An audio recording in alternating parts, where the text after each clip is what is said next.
ஐந்து கரத்தினை ஆணை முகத்தனை இந்தின் இளம்பிறை போலும் ஏற்றனை நந்தி மகந்தனை ஞான கொழுந்தினை புந்தியில் வைத்தடி போற்றுகின்றேனே. முதல் கடவுளான விநாயகப் பெருமானை வணங்கி அம்மன் அருள் டிவி நேயர்களுக்கு அன்பான வணக்கங்கள். உங்கள் பாரம்பரிய அருள்வாக்கு ஜோதிடர் பாலசுப்ரமணியன். அடியனின் அன்பு வணக்கங்கள். என்றும் குருவழியில் குருவை நேசிப்போம், குருவை போற்றுவோம். இப்போ நம்ம எதை பற்றி பார்க்க போகிறோம் அப்படின்னா, சுக்கிர பெயர்ச்சி. இந்த சுக்கிரன் பெயர்ச்சி ஆகிறது பார்த்தீங்க அப்படின்னா, விருச்சக ராசியிலிருந்து தனுசு ராசிக்கு பயிற்சி ஆகிறார். இந்த சுக்கிரன் எப்போ பயிற்சி ஆகிறாரு அப்படிங்கிறத நீங்கள் பார்த்தீங்கன்னா 18/1/2024, அதாவது 8:45 இரவு 8:45 அவர் பெயர்ச்சி ஆகிறாரு சுக்கிரன். தமிழுக்கு பாத்தீங்க அப்படின்னா தை மாசம் 4ஆம் தேதி வியாழக்கிழமை இந்த சுக்கிர பகவான் பெயர்ச்சியாகி இந்த எல்லா ராசிகளுக்குமே எப்படிப்பட்ட ஒரு பலனை கொடுக்குறாரு அப்படிங்கிறத விரிவா பார்ப்போம். இதுக்கு முன்னாடி இந்த கிரகங்களுடைய அமைப்பு, சுக்கிர பெயர்ச்சி ஆகும்போது கிரகங்களுடைய அமைப்பு எல்லாமே எப்படி இருக்குங்கிறத பார்த்துக்குவோம். இந்த சுக்கிரன் பெயர்ச்சி ஆகும்போது லக்கணம் சிம்ம லக்கணத்துல பிறக்கிறாரு, பெயர்ச்சி ஆகிறாரு. 2ல கன்னியில கேது, புதன் செவ்வாய் சுக்கிரன் மூணுமே பாத்தீங்க அப்படின்னா தனுசு ராசியில, சூரியன் மகர ராசியில இருக்காரு, சனி பகவான் கும்பராசியில இருக்காரு, ராகு மீனத்துல இருக்காரு, சந்திரன் குரு மேசத்துல இருக்காரு. ஒவ்வொரு கிரகங்களுக்குமே ஒவ்வொரு வகையான வலிமை உண்டு. சூரியன்னா என்ன வலிமை, சந்திரன்னா என்ன வலிமை, மற்ற கிரகங்கள் எல்லா கிரகங்களுக்குமே ஒவ்வொரு வகையான வலிமை உண்டு. நம்ம சுக்கிரனை மெயினா பார்க்கிறோம். இந்த சுக்கிரன் ஏன் நம்ம மெயினா பார்க்கிறோம் அப்படின்னா, ஒரு குடும்பம் வளர்ச்சி, உற்பத்தி, குடும்பம் வாழையடி வாழையா வளருது அப்படின்னு நம்ம கணக்கு பண்றோம். அப்படின்னா ஒரு ஆணாக இருந்தால் சுக்கிலம் நல்லா இருக்கணும், ஒரு பெண்ணாக இருந்தால் சுரோனிதம் நல்லா இருக்கணும். அப்போ அந்த குழந்தை வாழையடி வாழையாக அது வளர்ந்து ஒரு குடும்பம் பெருகிறதுக்கான வாய்ப்பே அந்த சுக்கிரன் தான் கொடுக்குறாரு. குரு பகவானும் அதுக்கு முக்கியம். இருந்தாலும் சுக்கிரனுடைய கடமை, ஒவ்வொரு கிரகத்தினுடைய கடமைகள் அப்படி இருக்கு.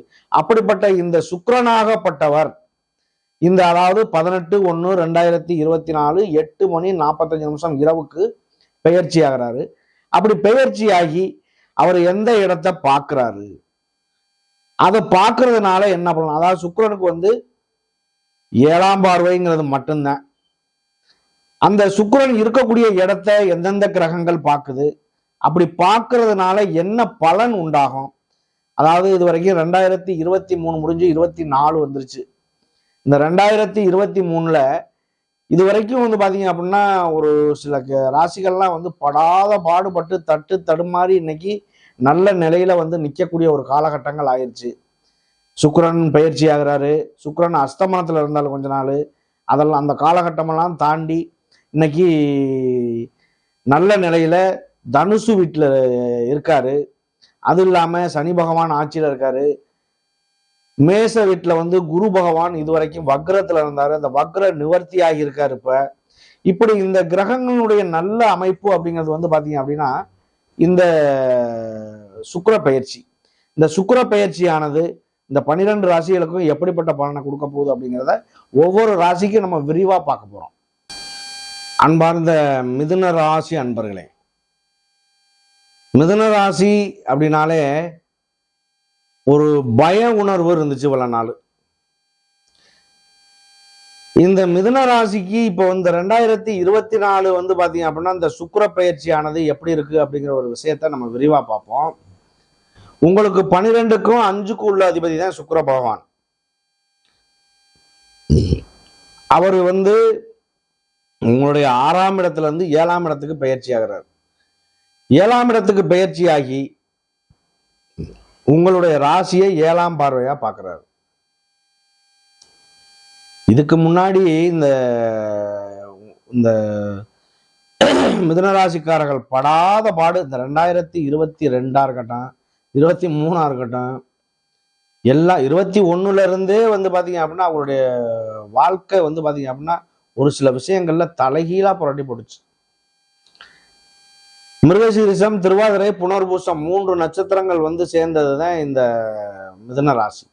இந்த மிதுன ராசிக்காரர்கள் வந்து பாத்தீங்க அப்படின்னா எப்பவுமே ஒரு கலகலப்பான ஒரு தன்மையை கொண்டவர்கள்.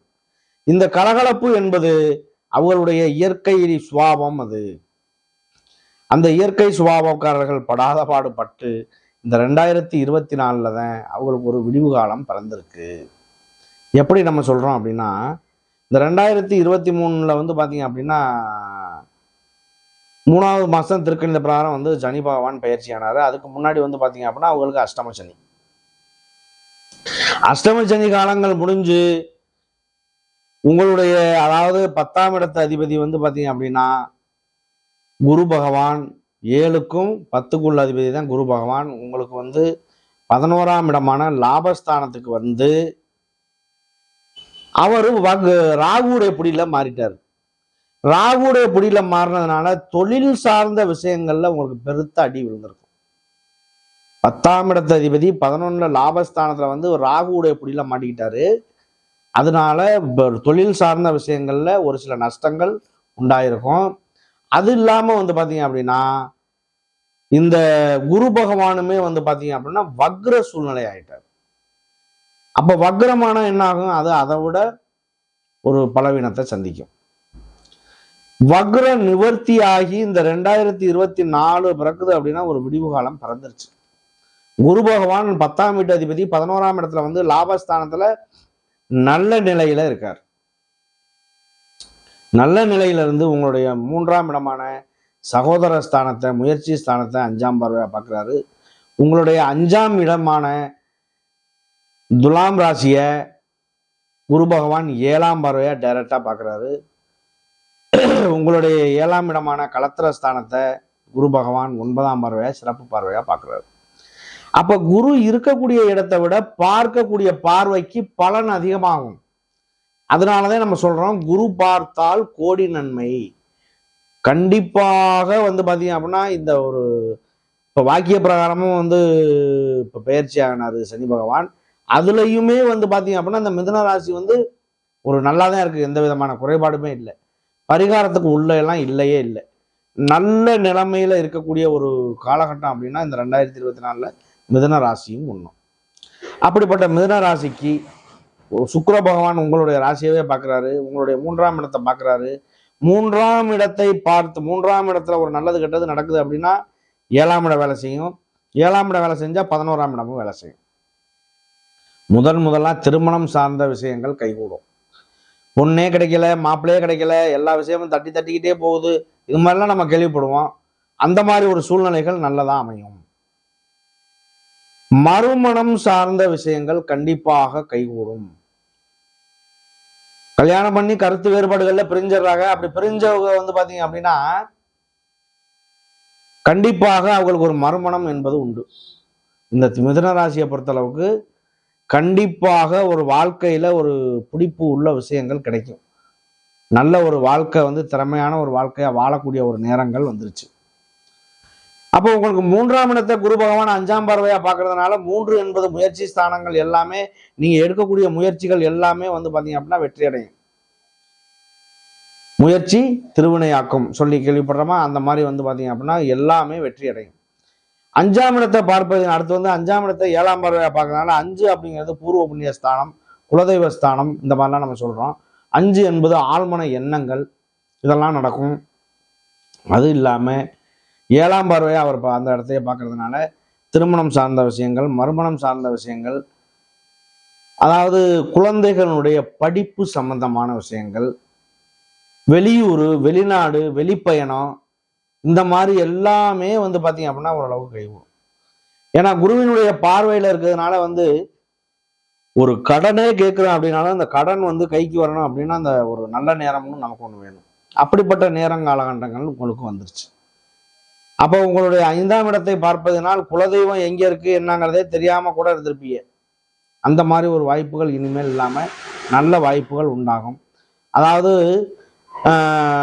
ஒரு மனிதனுக்கு வந்து பாத்தீங்க அப்படின்னா இன்பங்கள், துன்பங்கள், ஆடம்பரமான வாழ்க்கை, அது இல்லாம ஆடை ஆபரணம் அலங்காரம் இது எல்லாமே ஒரு வாழ்க்கையில நல்லது கெட்டது எல்லாம் ஒரு சுக்கிரன் அப்படின்னாலே சுகபோகமான வாழ்க்கைன்னு அர்த்தம்.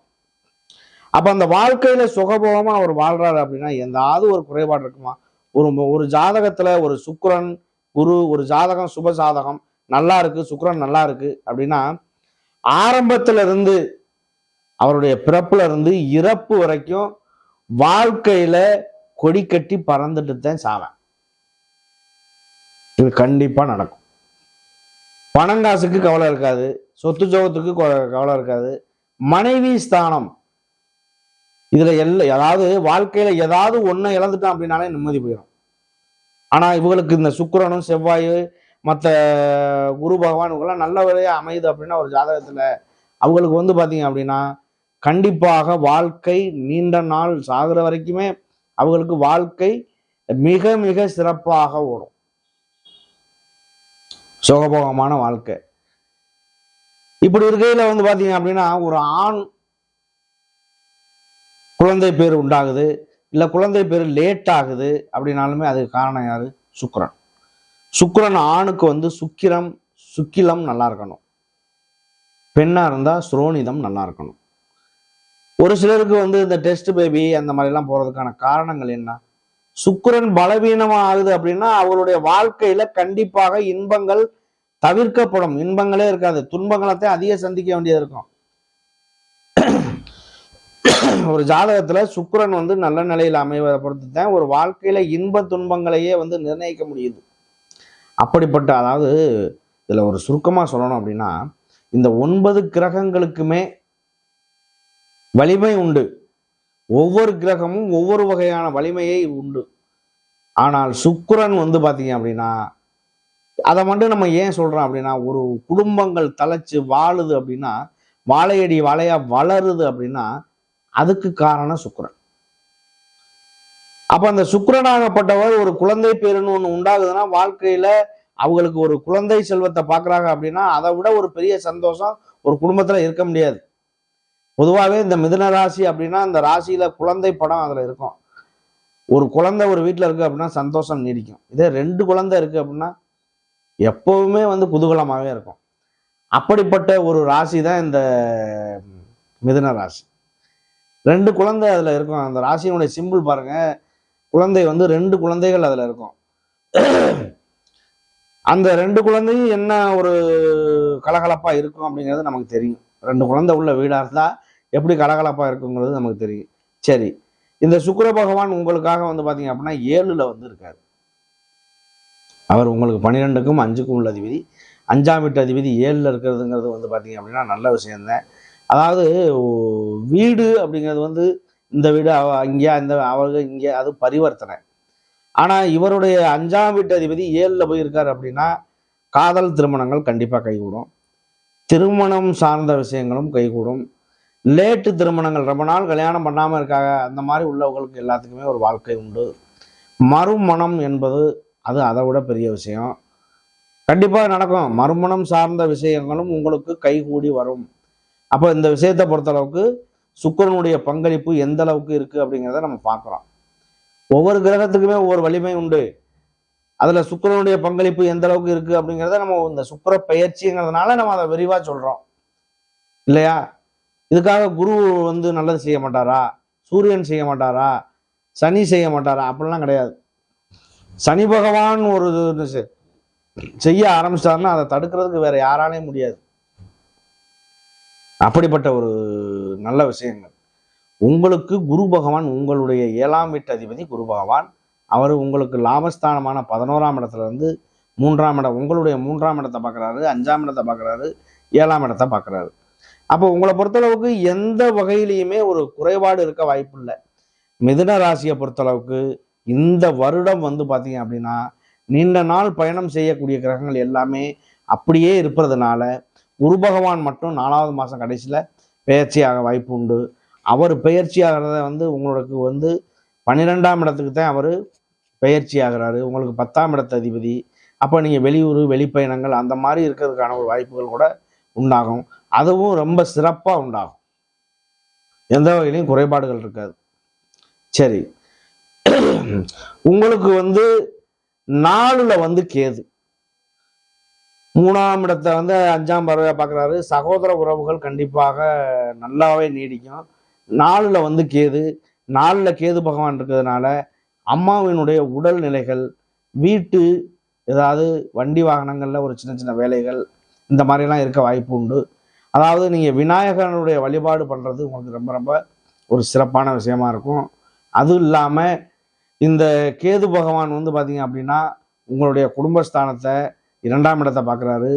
அது கொஞ்சம் அவருடைய வேலை எப்போவுமே பிரம்மாண்டமாக இருக்கக்கூடிய ஒரு விஷயத்த கூட சுருக்குறது அவருடைய வேலை. அப்போ அதுக்கு தகுந்த மாதிரி ஒரு பலன்கள் கண்டிப்பாக கிடைக்கும். சரி, உங்களுக்கு இந்த சுக்கிர பயிற்சியானது எப்படி என்னென்ன செய்வார் அப்படிங்கிற ஒரு விஷயத்த விரிவாக பார்த்தோம். இப்போ நட்சத்திர ரீதியாக, அதாவது இந்த மிதுன ராசியில மிருகசீரிஷம், திருவாதிரை, புனர்பூசம்.